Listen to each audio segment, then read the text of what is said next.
Vous savez ce qui m'a le plus marqué dans l'étude de la vie des grands hommes de Dieu? Ce n'était pas leur éloquence, ni leurs miracles, ni même leur connaissance théologique. C'était cette présence tangible du Saint-Esprit qui émanait d'eux. Et j'ai découvert qu'ils partageaient tous 5 habitudes secrètes que vous pouvez adopter dès aujourd'hui. Mes chers amis, permettez-moi de vous poser une question qui devrait résonner dans le cœur de chaque croyant sincère. Avez-vous déjà ressenti cette soif profonde, cette faim spirituelle qui ne peut être satisfaite par rien d'autre que la présence manifeste du Saint-Esprit dans votre vie? Cette aspiration n'est pas le fruit du hasard. Elle est le signe même que Dieu vous appelle à une communion plus intime avec lui. Charles Spurgeon, ce grand prédicateur que beaucoup appellent le prince de la prédication, avait l'habitude de dire que le Saint-Esprit n'est pas une influence lointaine, mais une personne vivante qui désire ardemment habiter dans nos cœurs et transformer nos vies de l'intérieur. Spurgeon vivait cette réalité chaque jour, et c'est précisément cette intimité avec l'Esprit de Dieu qui faisait de lui un instrument si puissant entre les mains du Seigneur. Aujourd'hui, nous allons explorer ensemble 5 habitudes quotidiennes qui ont le pouvoir d'attirer la présence du Saint-Esprit dans votre vie. Ce ne sont pas des formules magiques, mes bien-aimés, mais des disciplines spirituelles qui préparent le terrain de votre cœur pour que l'Esprit de Dieu puisse y demeurer et y œuvrer librement. Comme le disait encore Spurgeon, nous ne pouvons pas contrôler le vent de l'Esprit, mais nous pouvons certainement déployer nos voiles pour le recevoir. La première habitude dont nous devons parler est celle de la prière matinale intentionnelle. Remarquez bien que je n'ai pas dit simplement la prière, mais la prière matinale intentionnelle. Il y a une différence monumentale entre marmotter quelques mots religieux par obligation et se présenter délibérément devant le trône de la grâce avec un cœur ouvert et affamé de Dieu. Le psaume 5, verset 3 nous dit avec clarté « Éternel, le matin tu entends ma voix, le matin je me tourne vers toi et je regarde. » Voyez-vous la beauté de ce verset? Le matin n'est pas mentionné une fois, mais 2 fois, comme pour souligner l'importance capitale de consacrer les premières heures de notre journée à Dieu. Quand vous commencez votre journée en prière, vous n'êtes pas simplement en train de cocher une case sur votre liste de tâches spirituelles. Non, mes amis, vous êtes en train d'inviter le Saint-Esprit à prendre le gouvernail de votre journée, à diriger vos pensées, vos paroles et vos actions. Vous déclarez dès les premières heures que votre vie ne vous appartient pas, qu'elle appartient à celui qui vous a racheté par son sang précieux. Cette posture d'humilité et de dépendance est exactement ce qui attire la présence de l'Esprit. Mais attention, il ne s'agit pas de réciter des prières mémorisées ou de répéter des formules vides de sens. Il s'agit d'une conversation authentique avec votre Père céleste. Parlez-lui de vos joies, de vos craintes, de vos espoirs et de vos luttes. Confessez vos péchés avec sincérité. Remerciez-le pour sa fidélité. Intercédez pour ceux que vous aimez. C'est dans cette communion matinale que le Saint-Esprit commence à façonner votre cœur pour la journée qui vous attend. La deuxième habitude est la méditation quotidienne des Écritures. Josué 1, verset 8 nous enseigne que ce livre de la loi ne s'éloigne point de ta bouche. Médite-le jour et nuit pour agir fidèlement selon tout ce qui y est écrit. Car c'est alors que tu auras du succès dans tes entreprises, c'est alors que tu réussiras. Mes bien-aimés, remarquez que Dieu ne nous demande pas simplement de lire la Bible, mais de la méditer jour et nuit. La méditation biblique est comme la rumination d'un animal. Pardonnez-moi cette comparaison, mais elle illustre parfaitement ce dont nous parlons. Tout comme une vache rumine sa nourriture pour en extraire tous les nutriments, nous devons ruminer la parole de Dieu, la tourner et la retourner dans nos cœurs, la mâcher lentement jusqu'à ce qu'elle devienne partie intégrante de notre être. Le Saint-Esprit est l'auteur des Écritures, et quand nous méditons sur sa parole, nous créons un espace où il peut nous parler, nous enseigner et nous transformer. Ne vous contentez pas de lire quelques versets rapidement pour apaiser votre conscience. Prenez un passage, même court, et demandez au Saint-Esprit de vous en révéler les profondeurs. Posez-vous des questions. Que nous révèle ce texte sur le caractère de Dieu? Que nous enseigne-t-il sur la nature humaine? Comment puis-je appliquer cette vérité dans ma vie aujourd'hui? Quelles promesses puis-je saisir? Quel commandement dois-je obéir? Cette approche active de la parole crée un dialogue continu avec l'Esprit de Dieu.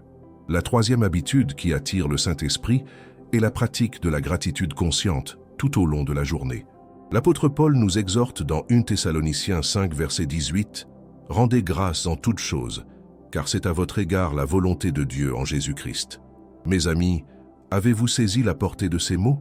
En toutes choses, pas seulement dans les bonnes choses, pas seulement quand tout va bien, mais en toutes choses. La gratitude n'est pas une émotion que nous attendons de ressentir, c'est une décision que nous prenons consciemment. C'est un choix délibéré de reconnaître la bonté de Dieu, même au milieu des circonstances difficiles. Quand vous cultivez un cœur reconnaissant, vous créez un environnement spirituel où le Saint-Esprit aime demeurer. La gratitude chasse l'amertume, la plainte et le mécontentement, ces poisons qui étouffent la vie de l'esprit en nous. Prenez l'habitude de noter mentalement, ou même par écrit, au moins 3 bénédictions chaque jour. Elles n'ont pas besoin d'être extraordinaires. Peut-être est-ce le sourire d'un enfant, un repas chaud, la capacité de respirer librement, un message encourageant d'un ami, ou simplement le fait que Dieu vous a accordé un jour de plus sur cette terre. Chaque fois que vous exprimez votre gratitude, vous alignez votre cœur avec le cœur de Dieu et le Saint-Esprit se manifeste dans cette harmonie.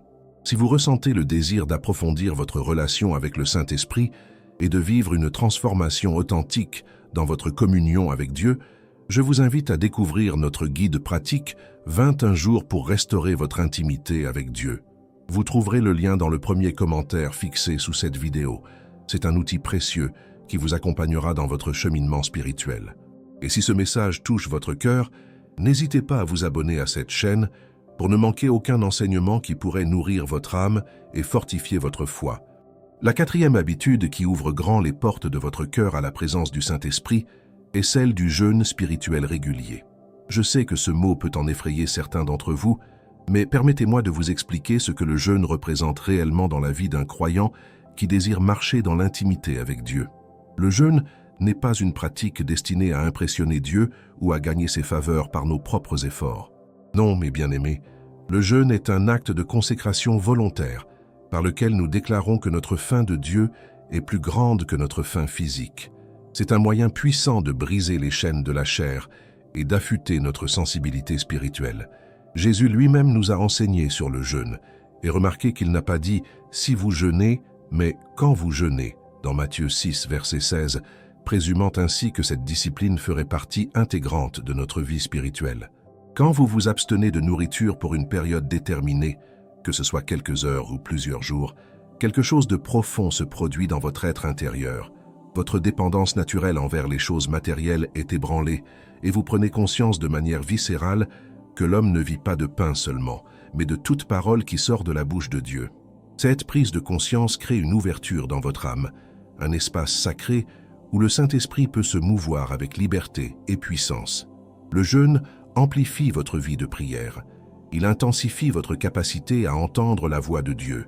Il brise les forteresses spirituelles qui vous retiennent captifs.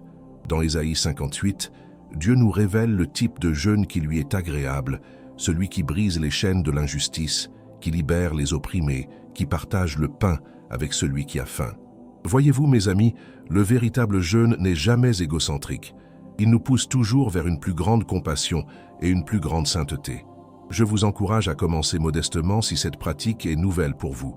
Peut-être un jeûne de quelques heures une fois par semaine, en consacrant ce temps normalement dédié au repas, à la prière et à la méditation, ou peut-être un jeûne de certains types d'aliments pendant une période définie. L'important n'est pas la durée ou l'intensité, mais l'intention de votre cœur et votre désir sincère de vous approcher de Dieu. Quand vous jeûnez avec un cœur pur, le Saint-Esprit honore cette consécration et se manifeste d'une manière particulière dans votre vie. Maintenant, laissez-moi vous parler de la 5e habitude, celle qui pourrait bien être la plus transformatrice de toutes, l'adoration spontanée tout au long de la journée. Mes bien-aimés, l'adoration n'est pas confinée aux murs d'une église ou au moment de culte collectif. L'adoration véritable est un style de vie, une posture constante du cœur qui reconnaît la grandeur et la bonté de Dieu en toutes circonstances. Jésus a déclaré dans Jean 4, verset 23, « Mais l'heure vient, et elle est déjà venue, où les vrais adorateurs adoreront le Père en esprit et en vérité, car ce sont là les adorateurs que le Père demande. » Remarquez ces mots puissants, en esprit et en vérité.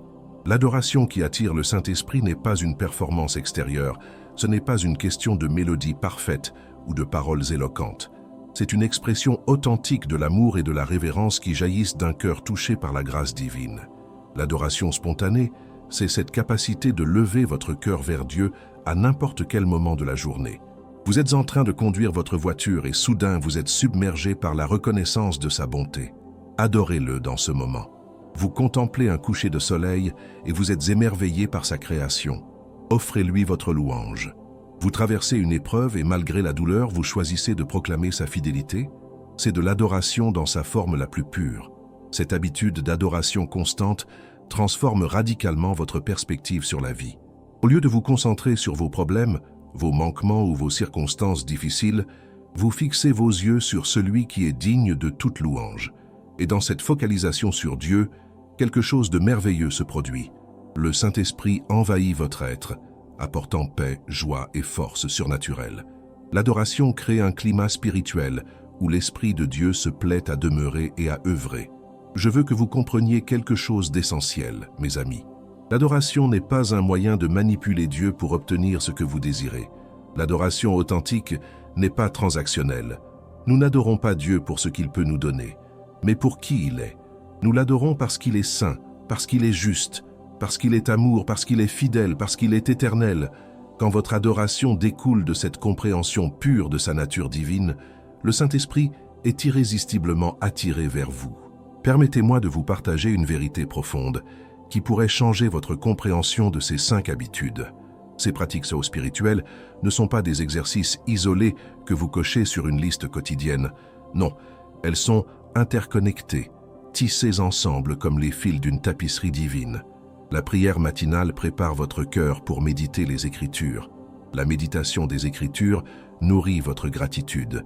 La gratitude renforce votre désir de jeûner et de vous consacrer.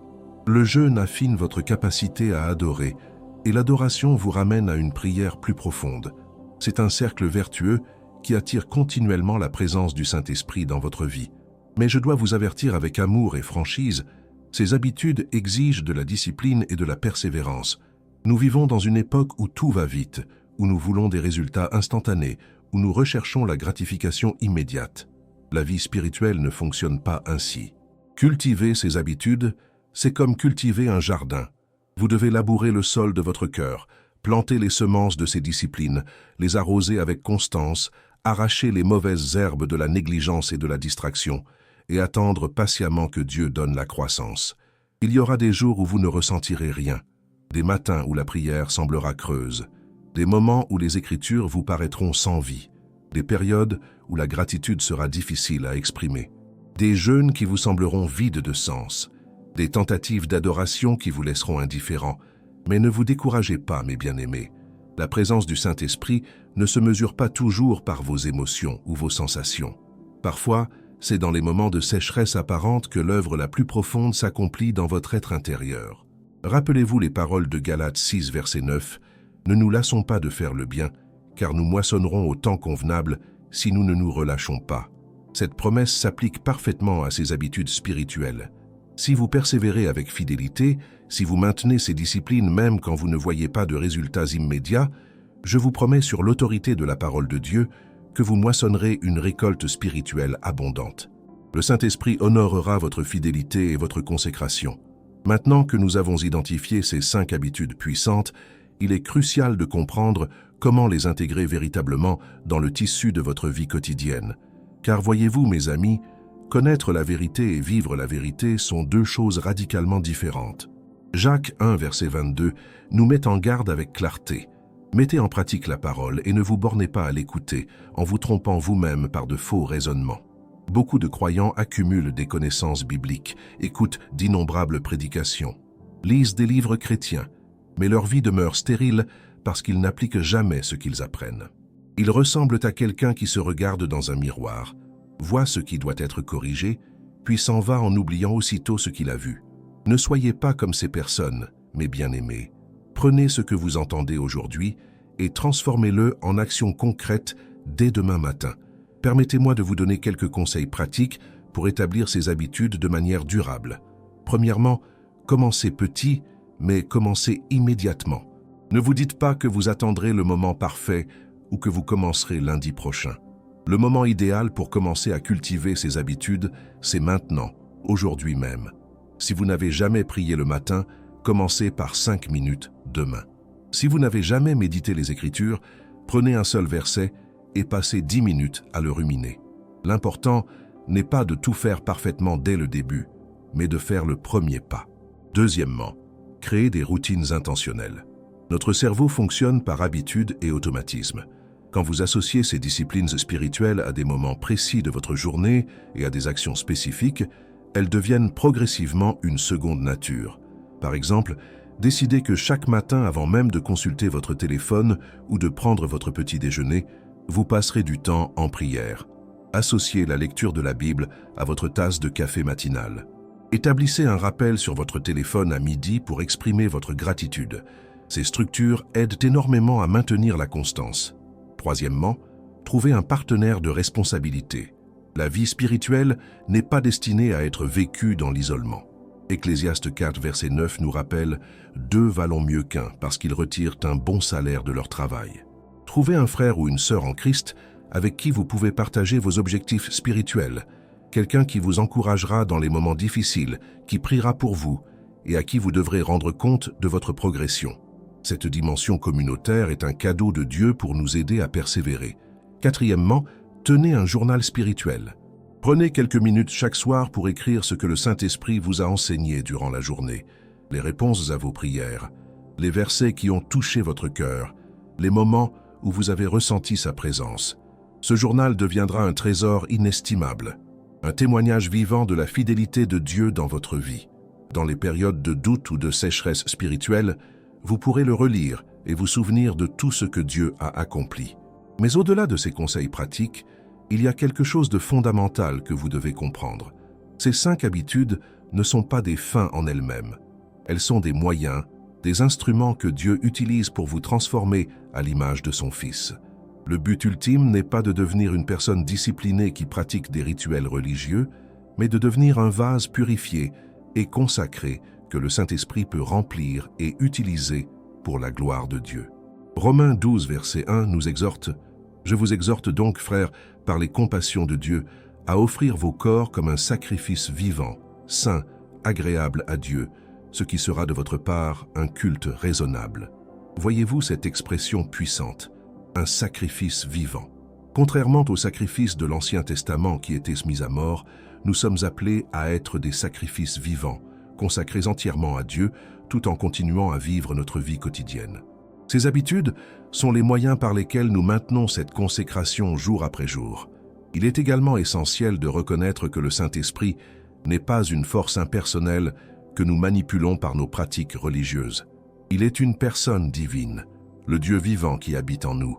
Ces habitudes ne le contrôlent pas et ne le forcent pas à agir selon notre volonté. Au contraire, elles nous préparent à recevoir ce qu'il désire nous donner. Elles nous rendent sensibles à sa voix. Elles créent en nous un terrain fertile où il peut semer les graines de son royaume. Pensez à ces habitudes comme à l'accordage d'un instrument de musique. Un violon désaccordé peut être joué par le plus grand virtuose du monde, mais le son qui en sortira sera discordant et désagréable. De même, lorsque nos vies sont désorganisées spirituellement, lorsque nous négligeons ces disciplines fondamentales, même le Saint-Esprit ne peut pas produire en nous la mélodie harmonieuse qu'il désire créer. Mais quand nous accordons notre vie par ces habitudes quotidiennes, nous permettons à l'Esprit de jouer à travers nous une symphonie qui glorifie Dieu et qui touche les cœurs autour de nous. Je veux aussi vous mettre en garde contre un danger subtil mais réel, celui de transformer ces habitudes en légalisme. Le légalisme survient quand nous commençons à penser que nos pratiques spirituelles nous rendent justes devant Dieu, quand nous tirons notre valeur de nos performances plutôt que de l'œuvre accomplie par Christ à la croix. Ne tombez jamais dans ce piège, mes bien-aimés. Votre salut ne dépend pas de votre capacité à prier chaque matin ou à jeûner régulièrement. Vous êtes sauvés par la grâce seule, par la foi seule, en Christ seul. Ces habitudes ne sont pas le fondement de votre relation avec Dieu, elles en sont le fruit. Vous ne priez pas pour être accepté par Dieu, vous priez parce que vous êtes déjà accepté en Christ. Vous ne lisez pas la Bible pour mériter son amour, vous la lisez parce que vous êtes déjà aimé d'un amour éternel et inconditionnel. Cette compréhension change tout. Elle transforme ces disciplines d'obligations pesantes en joie volontaire, d'exercices religieux en expression d'amour authentique. Éphésiens 2, versets 8 et 9 établissent ce fondement avec une clarté cristalline. car c'est par la grâce que vous êtes sauvés, par le moyen de la foi. Et cela ne vient pas de vous, c'est le don de Dieu. Ce n'est point par les œuvres, afin que personne ne se glorifie. Gardez toujours cette vérité au centre de votre cœur. Vos habitudes spirituelles ne vous sauvent pas, mais elles vous aident à vivre pleinement le salut que vous avez déjà reçu gratuitement. Maintenant, laissez-moi vous parler des obstacles que vous rencontrerez inévitablement sur ce chemin. Le premier obstacle est la résistance de votre propre chair. Votre nature charnelle déteste la discipline spirituelle. Elle cherchera constamment des excuses pour vous faire abandonner. Vous êtes trop fatigué ce matin pour prier. Vous n'avez pas le temps de lire la Bible. Le jeûne est trop difficile pour vous. Reconnaissez ces voix pour ce qu'elles sont et choisissez délibérément de les rejeter. Le deuxième obstacle vient de l'ennemi de nos âmes. Satan sait que si vous développez ces habitudes et que vous marchez dans l'intimité avec le Saint-Esprit, vous deviendrez un danger pour son royaume de ténèbres. Il utilisera toutes les tactiques possibles pour vous décourager, vous distraire et vous faire abandonner. Soyez vigilants et résistez-lui fermement dans la foi, sachant que cette même tentation afflige vos frères et sœurs dans le monde entier. Le troisième obstacle est le rythme effréné de notre société moderne. Nous vivons dans un monde qui glorifie l'activité constante, la productivité maximale, la connexion perpétuelle. Ce monde ne laisse aucune place pour le silence, la méditation, la prière profonde. Vous devrez nager à contre-courant de votre culture. Vous devrez faire des choix difficiles, dire non à certaines choses bonnes pour dire oui à la meilleure chose, votre relation avec Dieu. Mais au milieu de tous ces obstacles, au milieu de toutes ces difficultés, je veux que vous sachiez qu'il y a une promesse merveilleuse qui vous attend. Quand vous persévérez dans ces habitudes, quand vous cultivez cette intimité avec le Saint-Esprit, des transformations profondes et durables commencent à se manifester dans votre vie. Ces transformations ne sont pas superficielles ou temporaires. Elles touchent les fondements mêmes de votre être. La première transformation que vous expérimenterez est une paix surnaturelle qui dépasse toute compréhension humaine. Philippiens 4, verset 7 nous parle de cette paix. Et la paix de Dieu qui surpasse toute intelligence gardera vos cœurs et vos pensées en Jésus-Christ. Cette paix n'est pas l'absence de tempête dans votre vie, mais la présence de Dieu au milieu des tempêtes. C'est une tranquillité d'âme qui demeure inébranlable, même quand les circonstances extérieures sont chaotiques. Quand vous commencez vos journées en communion avec Dieu, quand vous méditez sa parole, quand vous cultivez la gratitude et l'adoration, quelque chose change dans votre système nerveux spirituel. Les anxiétés qui vous paralysaient auparavant perdent leur emprise sur vous. Les soucis qui vous volaient votre sommeil ne trouvaient plus de place dans votre cœur. Vous développez une capacité surnaturelle à faire confiance à Dieu, même dans les situations les plus difficiles. Cette paix devient comme une forteresse autour de votre âme, un refuge où vous pouvez toujours trouver repos et sécurité. La deuxième transformation est celle de votre caractère. Galates 5, versets 22 et 23 nous décrivent le fruit de l'esprit. Mais le fruit de l'esprit, c'est l'amour, la joie, la paix, la patience, la bonté, la bénignité, la fidélité, la douceur, la tempérance. Remarquez que Paul parle du fruit au singulier, pas des fruits au pluriel. C'est un ensemble cohérent de qualités qui se développe simultanément dans la vie de celui qui marche selon l'esprit. Mais bien-aimés, vous ne pouvez pas produire ce fruit par vos propres efforts. Vous pouvez essayer de devenir plus patient, plus doux, plus tempérant par votre volonté, mais ces tentatives humaines produiront toujours des résultats limités et épuisants. Le véritable fruit de l'esprit vient d'une source différente. Il jaillit naturellement d'une vie qui demeure en Christ et qui est constamment remplie du Saint-Esprit. Ces 5 habitudes que nous avons explorées créent les conditions optimales pour que ce fruit mûrisse et se manifeste dans votre vie. Vous remarquerez que vous devenez progressivement plus aimant, non pas d'un amour superficiel et sentimental, mais d'un amour profond et sacrificiel qui reflète l'amour de Christ. Vous découvrirez une joie qui ne dépend pas de vos circonstances, mais qui est ancrée dans votre relation avec Dieu. Votre patience s'allongera, votre bonté s'approfondira, votre fidélité se renforcera. Ces changements ne se produiront pas du jour au lendemain, mais si vous regardez en arrière après 6 mois, après 1 an de pratique fidèle de ces habitudes, vous serez émerveillé par la transformation que Dieu aura opérée en vous. La troisième transformation concerne votre discernement spirituel. Dans un monde rempli de voix contradictoires, de faux enseignements et de séductions spirituelles, la capacité de discerner la vérité de l'erreur est absolument crucial.